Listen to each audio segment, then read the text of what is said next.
सत श्री अकाल। पंजाब न्यूज़ वेख रहे सारे दर्शकों का स्वागत है। मैं हाँ कमलजीत कौर। बुलेटिन की शुरुआत करते हैं हैडलाइंस के नाल।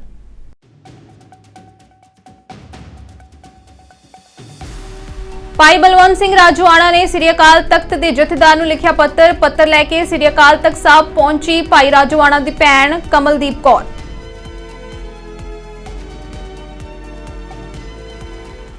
नवंबर 1984 सिख कतलेआम के शहीदों की याद च SGPC वालों करवाया गया समागम। सिख नस्ल कुशी समय शहीद हुए सिंह ਸਿੰਘਣੀਆਂ ਨੂੰ ਕੀਤਾ गया याद।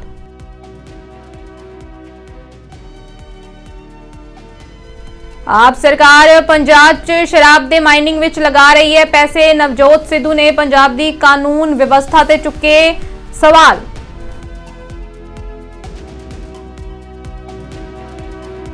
SGPC वालों अनुसूचित जाति बारे दिते कॉलम उत्ते पंथक धिरां ने प्रगटाया रोस, खड़े कीते कई सवाल।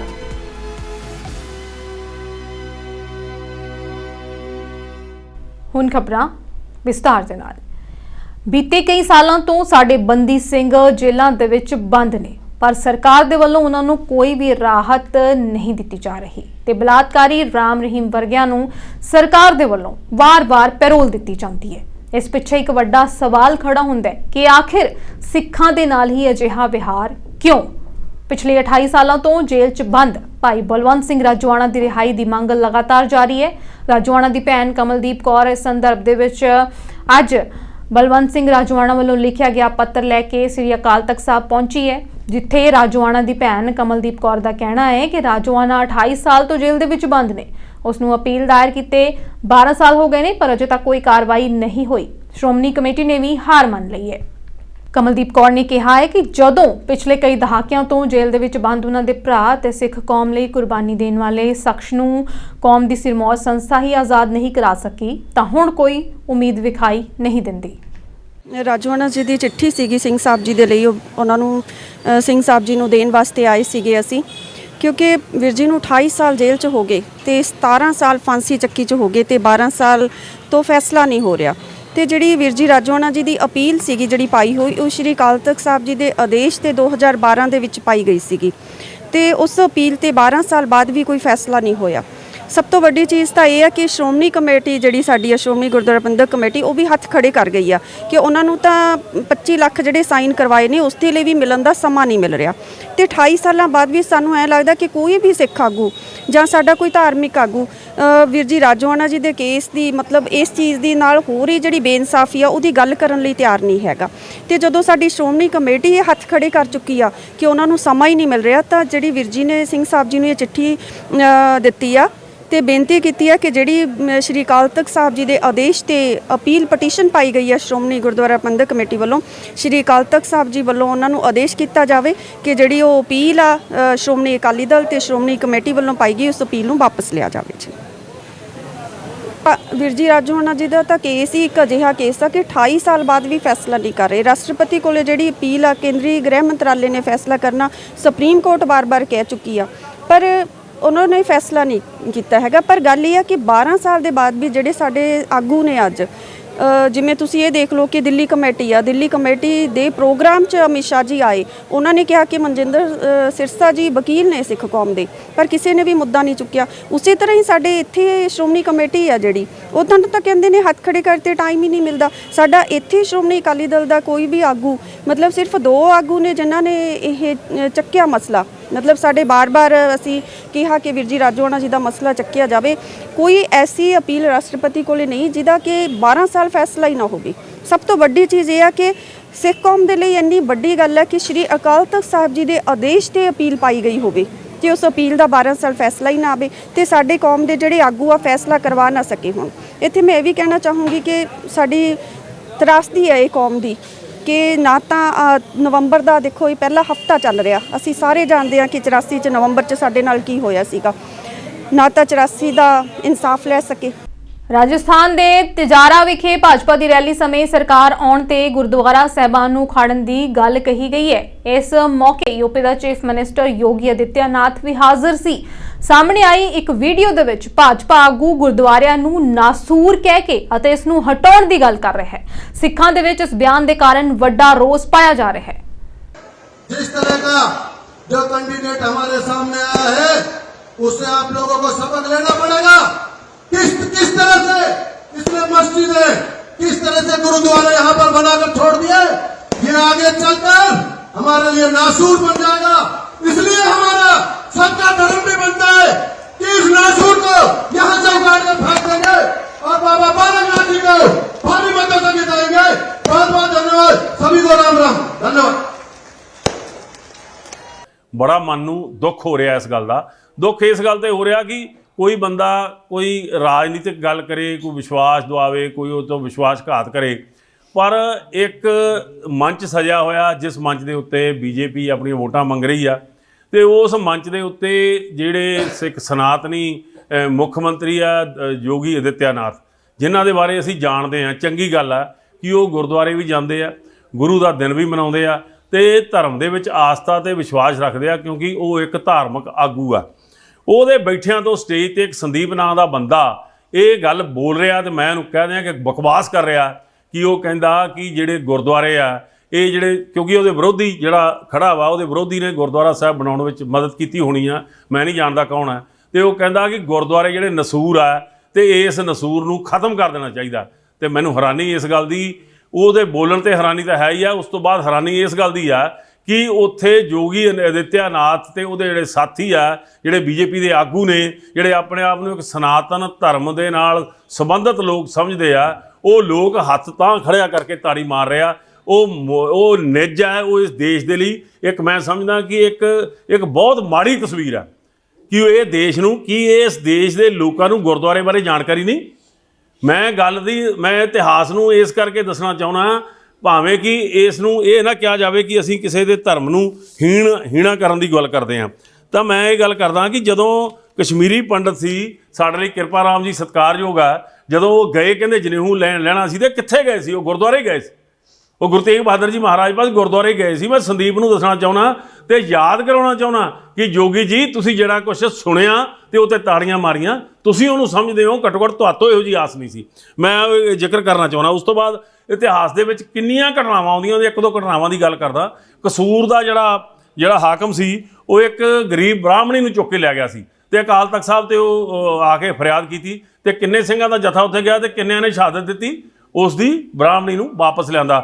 गुरु काल दे समय दा जिक्र करदे ने, गुरु गोबिंद सिंह जी महाराज दे पास बसी पठाणा दा हाकम जिहड़ा एक ब्राह्मणी नूं चुक के लै गया सी।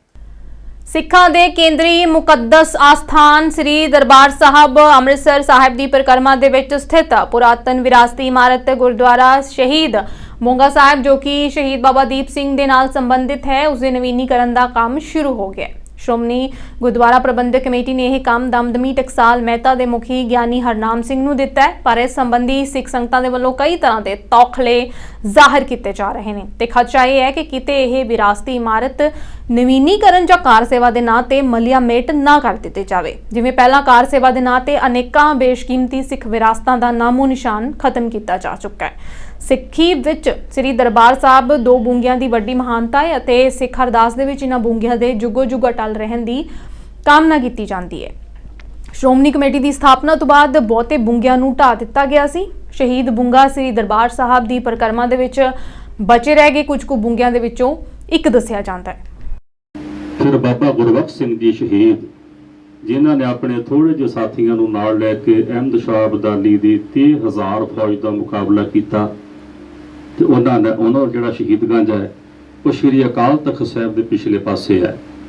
ਬਾਬਾ ਗੁਰਬਖਸ਼ ਸਿੰਘ ਜੀ ਸ਼ਹੀਦ ਤੇ 20ਵੀਂ ਸਦੀ ਦੇ ਮਹਾਨ ਜਰਨੈਲ ਅਮਰ ਸ਼ਹੀਦ ਸੰਤ ਬਾਬਾ ਜਰਨੈਲ ਸਿੰਘ ਜੀ ਖਾਲਸਾ ਭਿੰਡਰਾਂ ਵਾਲੇ ਮਹਾਂਪੁਰਸ਼ਾਂ ਨੇ ਸਾਕਾ ਨੀਲਾ ਤਾਰਾ ਸਮੇਂ ਜੋ ਹਿੰਦੁਸਤਾਨ ਦੀ ਫੌਜ ਟੈਂਕਾਂ, ਤੋਪਾਂ, ਬਖਤਰਬੰਦ ਗੱਡੀਆਂ ਨਾਲ ਲੈਸ ਹੋ ਕੇ, ਅਸਲੇ ਨਾਲ ਲੈਸ ਹੋ ਕੇ, ਜਿਨ੍ਹਾਂ ਨੇ ਸ਼੍ਰੀ ਅਕਾਲ ਗੋਲੀਆਂ ਚਲਾਈਆਂ ਔਰ ਸਤਿਗੁਰਾਂ ਦਾ ਸ਼ਹੀਦੀ ਦਿਹਾੜਾ ਮਨਾਉਣ ਵਾਸਤੇ ਸ਼੍ਰੀ ਹਰਿਮੰਦਰ ਸਾਹਿਬ ਪੁੱਜੀਆਂ ਹੋਈਆਂ ਸੰਗਤਾਂ ਦਾ, ਜਿਨ੍ਹਾਂ ਨੇ ਸੰਗਤਾਂ ਨੂੰ ਗੋਲੀਆਂ ਮਾਰ ਕੇ ਸ਼ਹੀਦ ਕੀਤਾ। ਨਿੱਕੇ ਨਿੱਕੇ ਬੱਚੇ ਗੋਲੀਆਂ ਮਾਰ ਕੇ ਸ਼ਹੀਦ ਕੀਤੇ, ਕੰਧਾਂ ਨਾਲ ਮਾਰ ਕੇ ਫੌਜ ਨੇ ਬੱਚਿਆਂ ਨੂੰ ਸ਼ਹੀਦ ਕੀਤਾ।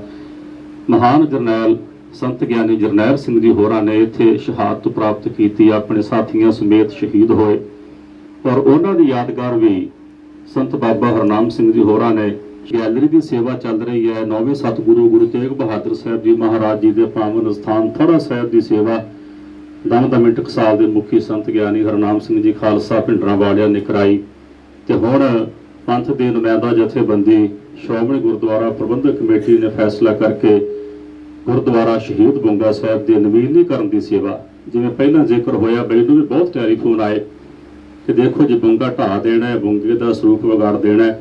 ਅਸੀਂ ਬੇਨਤੀ ਕਰੀਏ, ਪਹਿਲਾਂ ਵੀ ਬੇਨਤੀ ਕੀਤੀ ਗਈ ਹੈ ਕਿ ਗੁਰਦੁਆਰਾ ਸ਼ਹੀਦ ਬੁੰਗਾ ਸਾਹਿਬ ਦਾ ਜਿਹੜਾ ਮੂਲ ਸਰੂਪ ਹੈ ਉਹਦੇ ਨਾਲ ਕਿਸੇ ਪ੍ਰਕਾਰ ਦੀ ਕੋਈ ਵੀ ਛੇੜਛਾੜ ਨਾ ਕੀਤੀ ਜਾਣੀ ਹੈ, ਨਾ ਕਦੇ ਕੀਤੀ ਜਾਏਗੀ। ਨਵੰਬਰ 1984 ਚ ਦਿੱਲੀ ਸਮੇਤ ਦੇਸ਼ ਦੇ ਵੱਖ-ਵੱਖ ਸ਼ਹਿਰਾਂ ਵਿੱਚ ਹੋਈ ਸਿੱਖ ਨਸਲਕੁਸ਼ੀ ਦੇ ਸ਼ਹੀਦਾਂ ਦੀ ਯਾਦ ਵਿੱਚ ਸ੍ਰੀ ਦਰਬਾਰ ਸਾਹਿਬ ਸਮੂਹ ਵਿੱਚ ਸਥਿਤ ਗੁਰਦੁਆਰਾ ਝੰਡਾ ਬੁੰਗਾ ਸਾਹਿਬ ਵਿਖੇ ਸ੍ਰੀ ਅਖੰਡ ਪਾਠ ਸਾਹਿਬ ਦੇ ਭੋਗ ਪਾਏ ਗਏ। ਇਸ ਦੌਰਾਨ ਸੱਚਖੰਡ ਸ੍ਰੀ ਹਰਮੰਦਰ ਸਾਹਿਬ ਦੇ ਹਜੂਰੀ ਰਾਗੀ ਭਾਈ ਨਵਨੀਤ ਸਿੰਘ ਦੇ ਜਥੇ ਨੇ ਗੁਰਬਾਣੀ ਕੀਰਤਨ ਕੀਤਾ। ਅਰਦਾਸ ਭਾਈ ਗੁਰਚਰਨ ਸਿੰਘ ਨੇ ਕੀਤੀ ਅਤੇ ਸੰਗਤ ਨੂੰ ਪਾਵਨ ਹੁਕਮਨਾਮਾ ਸੱਚਖੰਡ ਸ੍ਰੀ ਹਰਮੰਦਰ ਸਾਹਿਬ ਦੇ ਗ੍ਰੰਥੀ ਗਿਆਨੀ ਰਾਜਦੀਪ ਸਿੰਘ ਨੇ ਸਰਵਣ ਕਰਵਾਇਆ। ਸਰਬੱਤ ਦਾ ਭਲਾ ਮੰਗਣ ਵਾਲੀ ਸਿੱਖ ਕੌਮ ਦੇ ਮੁਕੱਦਸ ਸਥਾਨ ਜਿੱਥੇ ਸਭੇ ਥਾਮ ਨਹੀਂ ਤੁਜਿਹਾ, ਜਿੱਥੇ ਦੁਨੀਆ ਭਰ ਤੋਂ ਵੱਖ-ਵੱਖ ਵਰਨਾਂ ਤੋਂ ਦਿਸ਼ਾਵਾਂ ਤੋਂ ਲੋਕ ਇੱਥੇ ਆਉਂਦੇ ਆ, ਉਸ ਸਥਾਨ ਤੇ ਅੱਜ ਸਿੱਖਾਂ ਦੀ ਹੋਈ ਨਸਲਕੁਸ਼ੀ ਦੇ ਵਿੱਚ ਜਿਹੜੀਆਂ ਸ਼ਹਾਦਤਾਂ ਪ੍ਰਾਪਤ ਕੀਤੀਆਂ, ਨਿਹੱਥੇ ਸਿੱਖਾਂ ਨੂੰ ਮਾਰਿਆ ਗਿਆ, ਇੱਜ਼ਤਾਂ ਤੇ ਕਹਿੰਦੇ ਆ ਲੁੱਟੀਆਂ ਗਈਆਂ, ਉਸ ਦਿਨ ਤੇ ਉਸ ਵਿਛੜੀਆਂ ਆਤਮਾਵਾਂ ਨੂੰ ਯਾਦ ਕਰਦੇ ਹਾਂ ਅੱਜ ਇੱਥੇ ਸ਼੍ਰੋਮਣੀ ਗੁਰਦੁਆਰਾ ਪ੍ਰਬੰਧਕ ਕਮੇਟੀ ਦੇ ਵਿਸ਼ੇਸ਼ ਉਪਰਾਲੇ ਸਦਕਾ ਅੱਜ ਉਹਨਾਂ ਨੂੰ ਯਾਦ ਕੀਤਾ ਗਿਆ। ਗੁਰਦੁਆਰਾ ਝੰਡਾ ਬੁੰਗਾ ਸਾਹਿਬ ਵਿਖੇ ਉਹਨਾਂ ਦੀ ਯਾਦ ਮਨਾਈ ਗਈ ਆ। ਇੱਥੇ ਯਾਦ ਮਨਾਉਂਦਿਆਂ ਸਿੰਘ ਸਾਹਿਬ ਨੇ, ਅਰਦਾਸੀਏ ਸਿੰਘ ਨੇ, ਕੀਰਤਨੀ ਜਥੇ ਨੇ ਇਹ ਸ਼ਬਦ ਪੜ੍ਹਿਆ ਵਾ ਕਿ ਰਾਜੇ ਪਾਪ ਕਮਾਉਂਦੇ ਉਲਟੀ ਵਾੜ ਖੇਤ ਕੋ ਖਾਈ। ਇਹ ਦੇਸ਼ ਨੂੰ ਆਜ਼ਾਦ ਕਰਾਉਣ ਲਈ, ਦੇਸ਼ ਨੂੰ ਆਜ਼ਾਦ ਰੱਖਣ ਲਈ, ਦੇਸ਼ ਦੇ ਵਿੱਚ ਉਹਦੀ ਆਰਥਿਕਤਾ ਤੇ ਉਹਦੇ ਭੁੱਖੇ ਢਿੱਡ ਨੂੰ ਭਰਨ ਵਾਸਤੇ ਸਿੱਖਾਂ ਦਾ ਜਿਹੜਾ ਰੋਲ ਸੀ ਉਹ ਵਾੜ ਦੀ ਤਰ੍ਹਾਂ ਸੀ। ਤੇ ਇੱਥੋਂ ਦੇ ਰਾਜਿਆਂ ਨੇ ਜਦੋਂ ਦਾ ਦੇਸ਼ ਆਜ਼ਾਦ ਹੋਇਆ ਉਦੋਂ ਤੋਂ ਲੈ ਕੇ ਸਿੱਖਾਂ ਦੇ ਨਾਲ ਜ਼ਬਰ ਕੀਤਾ, ਜ਼ੁਲਮ ਕੀਤਾ। ਇੰਤਹਾ ਉਦੋਂ ਹੋ ਗਈ ਜਦੋਂ ਮਾਨਵਤਾ ਦੇ ਉਸ ਸਥਾਨ ਤੇ ਦਰਬਾਰ ਸਾਹਿਬ ਤੇ ਗੋਲੀਆਂ ਨਾਲ ਵਿੰਨ੍ਹਿਆ ਗਿਆ, ਗੁਰੂ ਗ੍ਰੰਥ ਸਾਹਿਬ ਜੀ ਦੇ ਸੀਨੇ ਵਿੱਚ ਦੀ ਗੋਲੀਆਂ ਕੱਢੀਆਂ ਗਈਆਂ, ਅਕਾਲ ਤਖਤ ਸਾਹਿਬ ਨੂੰ ਢਾਹ ਢੇਰੀ ਕਰਨ ਦੀਆਂ ਕੋਸ਼ਿਸ਼ਾਂ ਕੀਤੀਆਂ ਗਈਆਂ।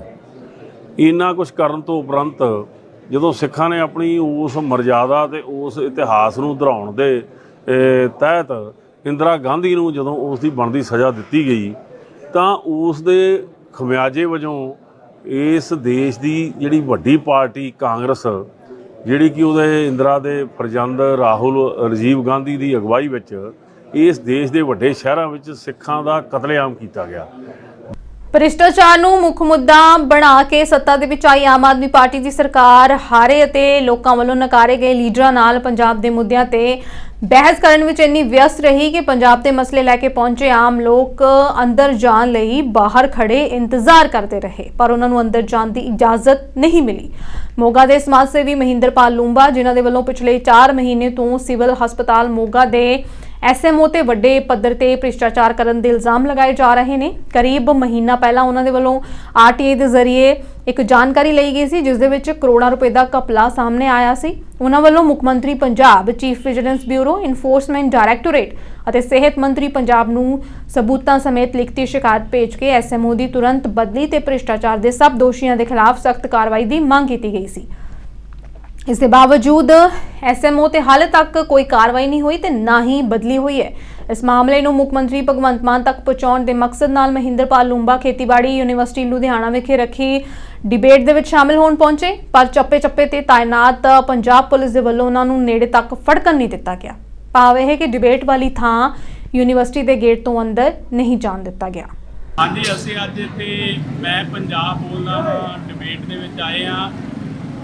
तो ਅਸੀਂ ਸਿਵਲ ਹਸਪਤਾਲ ਮੋਗਾ ਦੀ ਕਰਪਸ਼ਨ ਨੂੰ ਲੈ ਕੇ ਇੱਥੇ ਆਏ ਹਾਂ, ਜਿੱਥੇ ਕਰੋੜਾਂ ਰੁਪਏ ਦੀ ਕਰਪਸ਼ਨ ਹੋਈ ਆ। ਆਰਟੀਆਈ ਦੇ ਰਾਹੀਂ ਖੁਲਾਸਾ ਹੋਇਆ, ਮੇਰੇ ਵੱਲੋਂ ਆਰਟੀਆਈ ਰਾਹੀਂ ਖੁਲਾਸੇ ਕੀਤੇ ਗਏ ਆ ਕਿ ਕਰੋੜਾਂ ਰੁਪਏ ਦੀ ਕਰਪਸ਼ਨ ਹੋ ਰਹੀ ਆ ਉੱਥੇ, ਔਰ ਜਿਹੜੇ ਸਰਕਾਰੀ ਫੰਡ ਹੈ ਉਹਨਾਂ ਦਾ ਦੁਰਉਪਯੋਗ ਹੋ ਰਿਹਾ ਹੈ। ਔਰ ਤਕਰੀਬਨ 1 ਮਹੀਨਾ ਹੋ ਗਿਆ ਇਹ ਮਸਲਾ ਮੀਡੀਆ ਦੇ ਵਿੱਚ ਆਏ ਨੂੰ। ਮੁੱਖ ਮੰਤਰੀ ਸਾਹਿਬ ਨੂੰ, ਵਿਜੀਲੈਂਸ ਨੂੰ ਤੇ ਹੋਰ ਬਹੁਤ ਸਾਰੀਆਂ ਇਨਫੋਰਸਮੈਂਟ ਡਾਇਰੈਕਟੋਰੇਟ ਨੂੰ, ਸਿਹਤ ਮੰਤਰੀ ਨੂੰ, ਹੈਲਥ ਸਟੇਟ ਡਾਇਰੈਕਟਰ ਨੂੰ ਹੈਲਥ ਸੈਕਟਰੀ ਨੂੰ ਸਾਰਿਆਂ ਨੂੰ ਵੀ ਪੱਤਰ ਕੱਢੇ ਜਾ ਚੁੱਕੇ ਹੈ, ਪਰ ਹਾਲੇ ਤੱਕ ਵੀ ਉਹ SMO ਆਪਣੀ ਕੁਰਸੀ ਤੇ ਬੈਠਾ ਹੈ ਤੇ ਮਸ਼ਕਰੀਆਂ ਕਰ ਰਿਹਾ ਪੰਜਾਬ ਸਰਕਾਰ ਨੂੰ। ਇੱਕ ਤਰ੍ਹਾਂ ਦੇ ਨਾਲ ਜਿਸ ਤਰ੍ਹਾਂ ਬਿੱਲੀ ਦੁੱਧ ਪੀ ਕੇ ਮੁੱਛਾਂ ਝਾੜਦੀ ਹੈ ਤਾਂ ਉਹ ਕੰਧ ਤੇ ਬੈਠ ਕੇ ਮੁੱਛਾਂ ਝਾੜ ਰਿਹਾ ਔਰ ਸਿੱਧਾ ਵੰਗਾਰ ਰਿਹਾ ਮਾਨ ਸਾਹਿਬ ਨੂੰ ਕਿ ਕਰਕੇ ਵਿਖਾਓ ਮੇਰਾ ਕੀ ਕਰਦੇ ਹੋ ਤੁਸੀਂ।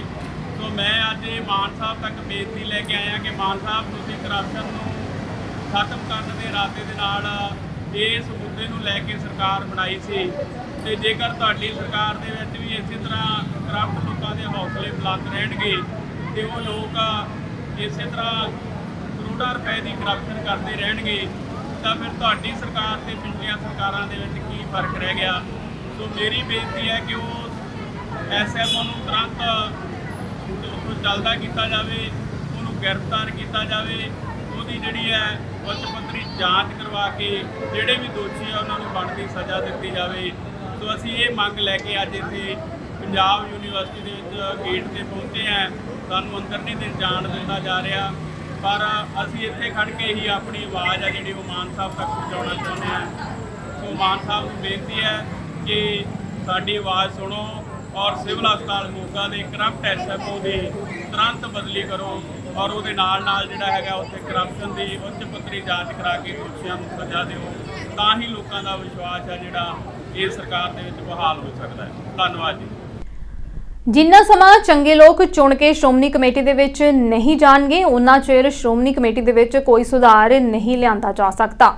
ਇਹ ਵਿਚਾਰ ਸ਼੍ਰੋਮਣੀ ਕਮੇਟੀ ਦੀਆਂ ਨਵੀਆਂ ਬਣ ਰਹੀਆਂ ਵੋਟਾਂ ਦੇ ਸੰਬੰਧ ਵਿੱਚ ਗੁਰਦੁਆਰਾ ਸਾਹਿਬ ਵਿਖੇ ਪਾਰਟੀ ਆਗੂਆਂ ਤੇ ਵਰਕਰਾਂ ਨੂੰ ਸੰਬੋਧਨ ਕਰਦਿਆਂ ਸ਼੍ਰੋਮਣੀ ਅਕਾਲੀ ਦਲ ਸੰਯੁਕਤ ਦੇ ਸੀਨੀਅਰ ਆਗੂ ਤੇ ਸਾਬਕਾ ਖਜ਼ਾਨਾ ਮੰਤਰੀ ਰਹੇ ਪਰਮਿੰਦਰ ਸਿੰਘ ਢੀਂਡਸਾ ਨੇ ਕਹੇ ਨੇ। ਉਹਨਾਂ ਆਖਿਆ ਹੈ ਕਿ ਜੇਕਰ ਅਸੀਂ ਚਾਹੁੰਦੇ ਹਾਂ ਕਿ ਸਾਡੀ ਕੌਮ ਤਰੱਕੀ ਕਰੇ ਤਾਂ ਸਾਡੀ ਸਭ ਤੋਂ ਵੱਡੀ ਜ਼ਿੰਮੇਵਾਰੀ ਬਣਦੀ ਹੈ ਕਿ ਅਸੀਂ ਆਪਣੀ ਵੋਟ ਬਣਵਾ ਕੇ ਉਸ ਦਾ ਇਸਤੇਮਾਲ ਕਰਕੇ ਚੰਗੇ ਆਗੂਆਂ ਨੂੰ ਚੁਣ ਕੇ ਸ਼੍ਰੋਮਣੀ ਕਮੇਟੀ ਦੇ ਵਿੱਚ ਭੇਜੀਏ। ਸਾਰੀਆਂ ਧਿਰਾਂ ਪੰਥਕ ਧਿਰਾਂ ਜਿਹੜੀਆਂ ਵੀ ਪੰਜਾਬ ਵਿੱਚ ਹੈ ਨੇ ਸਾਰਿਆਂ ਨੂੰ ਇੱਕ ਮੰਚ ਤੇ ਇਕੱਠਾ ਕਰਨ ਲਈ ਜਿਹੜਾ ਅਸੀਂ ਯਤਨ ਕਰ ਰਹੇ ਹਾਂ। ਬਹੁਤ ਮੀਟਿੰਗਾਂ ਹੋਈਆਂ ਵੀ ਨੇ ਤੇ ਸਾਰੀਆਂ ਧਿਰਾਂ ਨਾਲ ਸਾਡੀ ਚਰਚਾ ਚੱਲ ਰਹੀ ਹੈ। ਅਸੀਂ ਤਾਂ ਚਾਹੁੰਦੇ ਵੀ ਕੋਈ ਵੀ ਧਿਰ ਜਿਹੜੀ ਹੈ ਉਹ ਇਹ 'ਚੋਂ ਜਿਹੜੀ ਬਾਹਰ ਨਾ ਰਹੇ, ਸਾਰਿਆਂ ਨੂੰ ਅਸੀਂ ਇਕੱਠੇ ਕਰਕੇ ਚੋਣ ਲੜਾਈਏ ਤਾਂ ਕਿ ਇੱਕ ਕੈਂਡੀਡੇਟ ਆਪੋਜੀਸ਼ਨ ਦਾ ਉੱਥੇ ਸਾਰਿਆਂ ਦੇ ਸਾਹਮਣੇ ਇੱਕ ਖਿਲਾਫ ਇੱਕ ਕੈਂਡੀਡੇਟ ਹੋਣਾ ਹੋਵੇ। ਨਹੀਂ ਬਾਦਲ ਦਲ ਦੀ ਵੀ ਕੋਸ਼ਿਸ਼ ਹੈ ਤੁਹਾਡੀ ਵੀ ਨਾਲ? ਨਹੀਂ ਬਾਦਲ ਦਲ ਨਾਲ ਤਾਂ ਮਤਭੇਦ ਨੇ, ਉਹਨਾਂ ਕੋਲ ਤਾਂ ਹੁਣ ਤੱਕ ਕਬਜ਼ਾ ਹੈਗਾ ਸਾਰਾ, ਉਹਨਾਂ ਨੂੰ ਤਾਂ ਉੱਥੋਂ ਹਟਾਉਣਾ ਹੈਗਾ। ਉਹਨਾਂ ਨਾਲ ਕੀ ਕੋਸ਼ਿਸ਼ ਚੱਲਣੀ ਹੈ? ਰਾਜਨੀਤੀ ਨੂੰ ਧਰਮ ਤੇ ਹਾਵੀ ਕਰਨਾ ਹੋਰ ਚੀਜ਼ ਹੈ। ਇਹਨਾਂ ਨੇ ਰਾਜਨੀਤੀ ਨੂੰ ਧਰਮ ਤੇ ਹਾਵੀ ਕਰਤਾ। ਸਾਰੇ ਫੈਸਲੇ ਧਾਰਮਿਕ ਫੈਸਲੇ ਉਹ ਅਕਾਲੀ ਦਲ ਦੀ ਲੀਡਰਸ਼ਿਪ ਜਾਂ ਬਾਦਲ ਪਰਿਵਾਰ ਕਰਦਾ ਸੀ। ਇਹ ਨਹੀਂ ਮਨਜ਼ੂਰ। ਧਰਮ ਦਾ ਕੁੰਡਾ ਹੋਣਾ ਚਾਹੀਦਾ ਰਾਜਨੀਤੀ ਦੇ ਉੱਤੇ, ਤਾਂ ਰਾਜਨੀਤੀ ਸਿੱਧੇ ਸਹੀ ਚੱਲਦੀ ਹੈ। ਜੇ ਰਾਜਨੀਤੀ ਹਾਵੀ ਹੋਗੀ ਧਰਮ ਤੇ ਤਾਂ ਫਿਰ ਧਰਮ ਦਾ ਵੀ ਬੇੜਾ ਗਰਕ ਕਰ ਦਿੱਤਾ। ਇਹ ਉਸੇ ਕੰਮ ਤੇ ਤੁਹਾਡੇ ਪਾਸੇ ਦੇਖ ਰਿਹਾ, ਉਸੇ ਪਾਸੇ ਲੱਗੇ ਹੋਏ ਨੇ, ਉਹੀ ਕੰਮ ਹੋਇਆ ਹੈਗਾ ਪਿਛਲੇ 10 ਸਾਲਾਂ 'ਚ।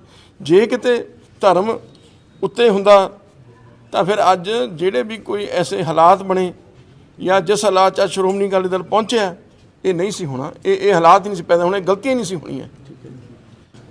ਜੋ ਆਗਾਮੀ SGPC ਦੀਆਂ ਚੋਣਾਂ ਹੋਣੀਆਂ ਨੇ ਉਹਨਾਂ ਦੀਆਂ ਵੋਟਾਂ ਬਣਾਉਣ ਸੰਬੰਧੀ ਰੱਖੀ ਗਈ ਸੀ, ਕਿਉਂਕਿ ਲੋਕਾਂ ਵਿੱਚ ਉਤਸ਼ਾਹ ਬਹੁਤ ਹੈ ਪਰ ਕੰਮ ਦੇ ਜ਼ੋਰ ਕਾਰਨ ਵੋਟਾਂ ਜਿਹੜੀਆਂ ਜਿਵੇਂ ਬਣਨੀ ਚਾਹੀਦੀ ਸੀ ਨਹੀਂ ਬਣ ਰਹੀਆਂ। ਅਸੀਂ ਸਾਰੇ ਹੀ ਪਾਰਟੀ ਦੇ ਆਗੂ ਤੇ ਵਰਕਰ ਸਾਹਿਬਾਨਾਂ ਦੀ ਮੀਟਿੰਗ ਸੱਦ ਕੇ ਇੱਥੇ ਹਦਾਇਤ ਕੀਤੀ ਹੈ ਵੀ ਆਪਦੇ ਪਿੰਡ ਵਿੱਚ ਆਪਦੇ ਵਾਰਡ ਦੇ ਵਿੱਚ ਸਾਰੇ ਜ਼ਿੰਮੇਵਾਰੀ ਲੈ ਕੇ ਲੋਕਾਂ ਦੇ ਫਾਰਮ ਭਰਾਉਣ ਅਤੇ ਵੋਟਾਂ ਬਣਾਉਣ SGPC ਸੰਬੰਧੀ, ਕਿਉਂਕਿ ਅੱਜ ਜ਼ਰੂਰਤ ਹੈ।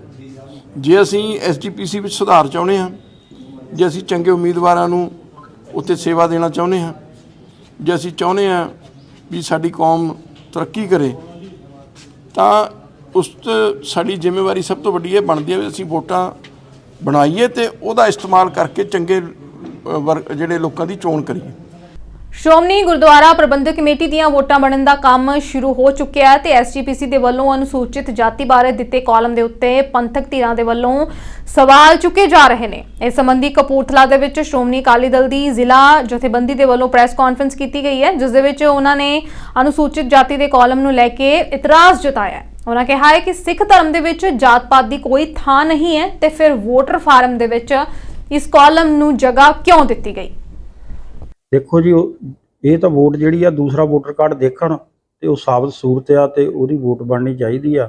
ਇੱਕ ਵਿੱਚ ਇਹਨਾਂ ਨੇ ਸਭ ਤੋਂ ਗੱਲ ਜਿਹੜੀ ਮਾੜੀ ਕੀਤੀ ਆ ਫਾਰਮ ਦੇ ਵਿੱਚ, ਇੱਕ ਆ ਲਿਖਿਆ ਆ, ਤੁਸੀਂ ਦੇਖ ਲਓ ਪੜ੍ਹ ਕੇ, ਕਿ ਜਿਹੜਾ ਹੈਗਾ ਮੈਂ ਬਿਆਨ ਕਰਦਾ ਹਾਂ ਕਿ ਆਪਣੇ ਕੇਵਲ ਅਨੁਸੂਚਿਤ ਜਾਤੀ ਵਾਸਤੇ ਆ ਇੱਕ ਕਾਲਮ ਦਿੱਤਾ, ਸਿੱਖ ਕੀ ਤੇ ਅਨੁਸੂਚਿਤ ਜਾਤੀ ਕੀ। ਗੁਰੂ ਸਾਹਿਬ ਨੇ ਤਾਂ ਸਾਰਿਆਂ ਨੂੰ ਬਰਾਬਰ ਦਾ ਦਰਜਾ ਦਿੱਤਾ ਤੇ ਇਹ ਸਾਡੇ ਵਿੱਚ ਇਹ ਸਿੱਖੀ ਤੇ ਸਿੱਧਾ ਹਮਲਾ, ਇਹ ਬਿਲਕੁਲ ਲਾਈਨ ਨਹੀਂ ਹੋਣੀ ਚਾਹੀਦੀ। ਸਿੱਖ ਕੀ ਤੇ ਉਹਦੇ ਵਿੱਚ ਦੂਸਰਾ ਜਿਹੜਾ ਅਨੁਸੂਚਿਤ ਜਾਤੀ ਕੀ। ਗੁਰੂ ਨਾਨਕ ਸਾਹਿਬ ਨੇ ਤਾਂ ਬਰਾਬਰਤਾ ਦਿੱਤੀ ਆ, ਵੱਟ 'ਚ ਅੰਮ੍ਰਿਤ ਛਕਾਇਆ, ਕਿਸੇ ਨੂੰ ਮਤਲਬ ਇਹ ਤੋਂ ਦੂਰ ਗਰੀਬ ਅਮੀਰ ਕੋਈ ਜਾਤ ਨਹੀਂ, ਜਿਹੜਾ ਗੁਰੂ ਦੇ ਅਸੂਲਾਂ ਤੇ ਚੱਲਦਾ ਉਹਦੀ ਕੋਈ ਜਾਤ ਨਹੀਂ, ਸਿੱਖ ਦੀ ਕੋਈ ਜਾਤ ਨਹੀਂ। ਇਹਨਾਂ ਉਹਦੇ ਵਿੱਚ ਅਨੁਸੂਚਿਤ ਜਾਤੀ ਪਾ ਕੇ ਇਹ ਬਹੁਤ ਜ਼ਿਆਦਾ ਜਿਹੜਾ ਇੰਟਰਫੇਅਰ ਕੀਤਾ, ਇਹ ਵੀ ਨਹੀਂ ਹੋਣਾ ਚਾਹੀਦਾ। ਜੇ ਸੀਟਾਂ ਰਾਖਵੀਆਂ ਹੈਗੀਆਂ ਤਾਂ ਇਹ ਕਾਲਮ ਪਾਉਣਾ ਹੀ ਪਊਗਾ। ਨਹੀਂ, ਇਹਦੇ ਵਿੱਚ ਰਾਖਵੀਆਂ ਨਹੀਂ ਕਰਨੀਆਂ ਚਾਹੀਦੀਆਂ ਨਾ, ਇਹਦੇ ਵਿੱਚ ਅਨੁਸੂਚਿਤ ਜਾਤੀ ਨਹੀਂ ਚਾਹੀਦੀ। ਇਹਦੇ ਸਿੱਖਾਂ ਦੀਆਂ ਵੋਟਾਂ, ਸਿੱਖ ਜਿਹੜਾ ਮਰਜ਼ੀ ਖੜਾ ਹੋਵੇ ਉਹਦੇ 'ਚ ਇਹ ਨਹੀਂਗਾ ਕਿ ਇਹ ਮਜ਼੍ਹਬੀ ਸਿੱਖ ਹੈ ਦੂਜਾ, ਇਹ ਤਾਂ ਹੈ ਹੀ ਨਹੀਂ। ਸਾਡੇ ਤਾਂ ਇਹ ਸਿਧਾਂਤ 'ਚ ਹੀ ਹੈ ਨਹੀਂਗਾ। ਉਹ ਦੂਜਿਆਂ 'ਚ ਰੱਖਣ, ਇਹਨਾਂ ਦੀ ਤਾਨਾਸ਼ਾਹੀ ਚੱਲਦੀ ਆ। ਇਹਦੇ ਵਿੱਚ ਸਿੱਖਾਂ ਦੇ ਵੀ ਇਹ ਇੰਟਰਫੇਅਰ ਆ, ਬਿਲਕੁਲ ਨਹੀਂ ਹੋਣਾ ਚਾਹੀਦਾ ਇਹ। ਪਰ ਐਸਜੀਪੀਸੀ ਚੋਣਾਂ ਦੇ ਜਿਹੜੇ ਹਲਕੇ ਉਹਨਾਂ 'ਚ ਵੀ ਰਾਖਵੇਂ ਹਲਕੇ ਨਹੀਂ, ਉਹ ਐਸਜੀਪੀਸੀ ਚੋਣਾਂ 'ਚ ਵੀ ਜਿਹੜੇ ਹਲਕੇ ਉਹਦੇ 'ਚ ਵੀ ਉਹਦੇ 'ਚ ਵੀ ਸਾਨੂੰ ਅਨੁਸੂਚਿਤ ਜਾਤੀ ਦਾ ਮਸਲਾ ਹੀ ਨਹੀਂ ਹੋਣਾ ਚਾਹੀਦਾ। ਹਲਕੇ ਜਿਹੜੇ ਆ ਬਿਲਕੁਲ ਜਰਨਲ ਕਰਨੇ ਚਾਹੀਦੇ ਆ, ਸਾਰੇ ਬਰਾਬਰ ਆ। ਅਨੁਸੂਚਿਤ ਜਾਤੀ ਦਾ ਕੀ ਮਤਲਬ, ਸਿੱਖ ਕੀ ਤੇ ਅਨੁਸੂਚਿਤ ਜਾਤੀ ਕੀ। ਉਹ ਦੂਜੀਆਂ ਵੋਟਾਂ 'ਚ ਕਰ ਦਿੱਤਾ ਇਹਨਾਂ ਨੇ, ਪਰ ਇਹ ਸਿੱਖਾਂ ਦੇ ਧਾਰਮਿਕ ਮਸਲਿਆਂ 'ਚ ਸਿੱਧਾ ਦਖਲਅੰਦਾਜ਼ੀ। ਅਨੁਸੂਚਿਤ ਜਾਤੀ ਦਾ ਤਾਂ ਗੁਰੂ ਸਾਹਿਬ ਨੇ ਕੰਸੈਪਟ ਖਤਮ ਕੀਤਾ, ਉਹਨਾਂ ਨੂੰ ਤਾਂ ਗੱਲ ਨਾਲ ਲਾਇਆ, ਉਹਨਾਂ ਨੂੰ ਉੱਚਾ ਚੱਕਿਆ, ਇਹ ਫਿਰ ਉਹਨਾਂ ਨੂੰ ਨੀਵਾਂ ਦਿਖਾਉਣ ਦਾ। ਬਰਾਬਰਤਾ ਫਿਰ ਕੀ ਹੋਈ। ਪੰਜਾਬ ਪ੍ਰਦੇਸ਼ ਕਾਂਗਰਸ ਦੇ ਸਾਬਕਾ ਪ੍ਰਧਾਨ ਨਵਜੋਤ ਸਿੱਧੂ ਨੇ ਪੰਜਾਬ ਅਤੇ ਦਿੱਲੀ ਦੀ ਆਮ ਆਦਮੀ ਪਾਰਟੀ ਦੀ ਸਰਕਾਰ ਦੀ ਐਕਸਾਈਜ਼ ਨੀਤੀ ਤੇ ਸਵਾਲ ਖੜੇ ਕੀਤੇ ਨੇ। ਉਹਨਾਂ ਨੇ ਇਸ ਨੂੰ ਚੋਰੀ ਤੇ ਸੀਨਾਜ਼ੋਰੀ ਦਾ ਨਾਮ ਦਿੱਤਾ ਹੈ। ਸਿੱਧੂ ਨੇ ਕਿਹਾ ਹੈ ਕਿ ਇਹ ਵੱਡੀ ਚੋਰੀ ਹੈ, ਇਸ ਨੂੰ ਠੀਕ ਠਹਿਰਾਉਣ ਦੇ ਲਈ ਕੋਸ਼ਿਸ਼ ਦੇ ਵਿੱਚ ਸੀਨਾਜ਼ੋਰੀ ਹੋ ਰਹੀ ਹੈ। ਉਹਨਾਂ ਕਿਹਾ ਹੈ ਕਿ ਆਪ ਸਰਕਾਰ ਨੇ ਸ਼ਰਾਬ ਦੇ ਠੇਕੇਦਾਰਾਂ ਦੀ ਕਮਾਈ ਵਧਾ ਦਿੱਤੀ ਹੈ ਤੇ ਸਟੇਟ ਦੀ ਆਮਦਨ ਘਟਾ ਦਿੱਤੀ ਹੈ। ਤੁਹਾਨੂੰ ਦੱਸ ਦਈਏ ਕਿ ਇਸ ਮੌਕੇ ਨਵਜੋਤ ਸਿੱਧੂ ਨੇ ਪੰਜਾਬ ਦੀ ਅਮਨ ਕਾਨੂੰਨ ਵਿਵਸਥਾ ਤੇ ਵੀ ਸਵਾਲ ਚੁੱਕੇ ਨੇ। कोई जवाब दे दे। 2600 ठेके है साहब, 2600, 1,36,000 एप्लीकेशन, 2 लाख रुपए फीस है, नॉन रिफंडेबल। एक साल के 3500 करोड़ रुपए जितने ये सारे शराब बेच के कमाते हैं, वो बिना शराब की एक बूंद दिए 3500, 4,000 करोड़ रुपए फीस। तो एक कापला नहीं, ये कित्थे जाता मैं दसूं ना, टका के दसूं, मैं बताऊंगा ये कहां जाता है, किसकी जेब में जाता है। और जिनकी जेब में जाता है वो भैंस से भागते हैं, क्योंकि अंधों में काना राजा तो हो सकता है, 2 आंखों वालों से नहीं लड़ सकते। सख्त शब्द है लेकिन सख्ती करनी होगी, क्योंकि चोरी बहुत लंबी हो गई है, रिपेयरेबल डैमेज होगा। अब हम आते हैं जी पंजाब। सर जी क्योंकि ठेकेदारी सिस्टम है, इसलिए L1 के जो लाइसेंस हैं वो सरकार बांटती है अपनी मर्जी पर। और ये जो दिल्ली की पॉलिसी है, इसमें जो कमीशन थी वो 5% से 12% कर दी थी। मुनाफा नहीं आया सरकार को स्टेट। अब चली भी 1.5-2 महीने, तो ड्रॉ कर ली। पंजाब में वही है, L1 के लाइसेंस जो हैं उनको सुपर L1 बना दिया गया है। क्या जी, सुपर बंपर, जिन्हें पैसे चोरी दे आउंदे उन्होंने बंपर दो नाम, सुपर चोरी। मास्टरी जिहड़ी ये चोरी च कीती है, ये गवर्नेंस कीती हुंदी, पंजाब किते दा किते हुंदा। कोई भी सूबा कहीं का कहीं होता, तमिलनाडु। इसीलिए सुपर L1 बना दिया जी उनको, और उनकी मोनोपोली बना दी। क्या कह के कि जो लोग मैन्युफैक्चरिंग करते हैं, ओपन बिडिंग करते हैं, जिनके पास इंफ्रास्ट्रक्चर है, वही इनको ले सकते हैं। मैंने बार बार कहा है कि 10 कार ओपन, नाले अपने नाले पिछले दे। ये नहीं है कि मैं इनसे लड़ता हूं, मैं पिछले से भी कैबिनेट, पहली कैबिनेट में, ये आज का नहीं, 20 साल हो गए मुझे इस लड़ाई को लड़ते हुए, और ये लड़ाई जीतनी ही है पंजाब को। ਬੀਤੇ ਦਿਨੀ ਪੰਜਾਬ ਦੇ ਮੁੱਖ ਮੰਤਰੀ ਭਗਵੰਤ ਮਾਨ ਦੇ ਵੱਲੋਂ ਲੁਧਿਆਣਾ ਵਿਖੇ ਮਹਾ ਡਿਬੇਟ ਰੱਖੀ ਗਈ ਸੀ। ਇਸ ਡਿਬੇਟ ਦੇ ਵਿੱਚ ਵਿਰੋਧੀਆਂ ਨੂੰ ਵੀ ਸੱਦੇ ਭੇਜੇ ਗਏ, ਪਰ ਉਹ ਡਿਬੇਟ ਦਾ ਹਿੱਸਾ ਨਹੀਂ ਬਣੇ। ਜਿਸ ਤੋਂ ਬਾਅਦ ਆਮ ਆਦਮੀ ਪਾਰਟੀ ਦੇ ਬੁਲਾਰੇ ਮਾਲਵਿੰਦਰ ਸਿੰਘ ਕੰਗ ਨੇ ਵਿਰੋਧੀ ਪਾਰਟੀਆਂ ਦੇ ਉੱਤੇ ਤਿੱਖੇ ਸਵਾਲ ਚੁੱਕੇ ਨੇ। ਮਾਲਵਿੰਦਰ ਕੰਗ ਨੇ ਕਿਹਾ ਹੈ ਕਿ ਬਹਿਸ ਦੇ ਵਿੱਚ ਕਿਸੇ ਵੀ ਵਿਰੋਧੀ ਨੇ ਪਹੁੰਚਣ ਦੀ ਹਿੰਮਤ ਨਹੀਂ ਵਿਖਾਈ ਤੇ ਜੇਕਰ ਇਹਨਾਂ ਨੂੰ ਪੰਜਾਬ ਦੇ ਮੁੱਦਿਆਂ ਦੀ ਇੰਨੀ ਹੀ ਫਿਕਰ ਹੁੰਦੀ ਤਾਂ ਇਸ ਡਿਬੇਟ ਦੇ ਵਿੱਚ ਜ਼ਰੂਰ ਸ਼ਾਮਿਲ ਹੁੰਦੇ। ਉਹਨਾਂ ਆਖਿਆ ਹੈ ਕਿ ਇਹਨਾਂ ਦੇ ਸੱਚ ਕੱਲ ਪੰਜਾਬ ਸਾਹਮਣੇ ਆਉਂਦੇ ਸੀ, ਇਸੇ ਡਰੋਂ ਹੀ ਵਿਰੋਧੀ ਪਾਰਟੀਆਂ ਡਿਬੇਟ ਦੇ ਵਿੱਚ ਸ਼ਾਮਿਲ ਨਹੀਂ ਹੋਈਆਂ ਤੇ ਦੂਜੇ ਪਾਸੇ ਵਿਰੋਧੀਆਂ ਨੇ ਇਸ ਡਿਬੇਟ ਨੂੰ ਸਿਰਫ ਇੱਕ ਡਰਾਮਾ करार दिता है। अच्छा, मैं सुन रहा सी कल सुखबीर बादल जी ते आए नहीं, उन्होंने चंदूमाजरा साहब नूं, चंदूमाजरा साहब ये आ जिहड़े कहंदे उड्डण दस्ते लाउणे 1 तरीक नूं उड्डण दस्ते, वो कल उड्डण दस्ते भी नहीं गए। हालांकि इह मैनूं जो पता लग्या सानूं चंदूमाजरा सुखबीर बादल जी ने चंदूमाजरा साहब ने अमित शाह नूं बिहाइंड द कर्टन बड़ी कोशिश की भी 1 तरीक नूं भेज दो टीम, साडी भी रह जूगी, सानू बहाना मिल जूगा। अमित शाह इन्हां दी गल्लां च नहीं आए और उड्डण दस्ते इन्हां दे रह गए। तो उड्डण दस्ते वाले चंदूमाजरा साहब, अपने भुंदड़ साहब ते बेचारे सत्कारयोग है, बजुर्ग बंदे आ, उन्हां नूं एक तकलीफ देती, सफाइयां देण वास्ते तकलीफ दित्ती आ ते नाल बैठे सी डॉक्टर चीमा।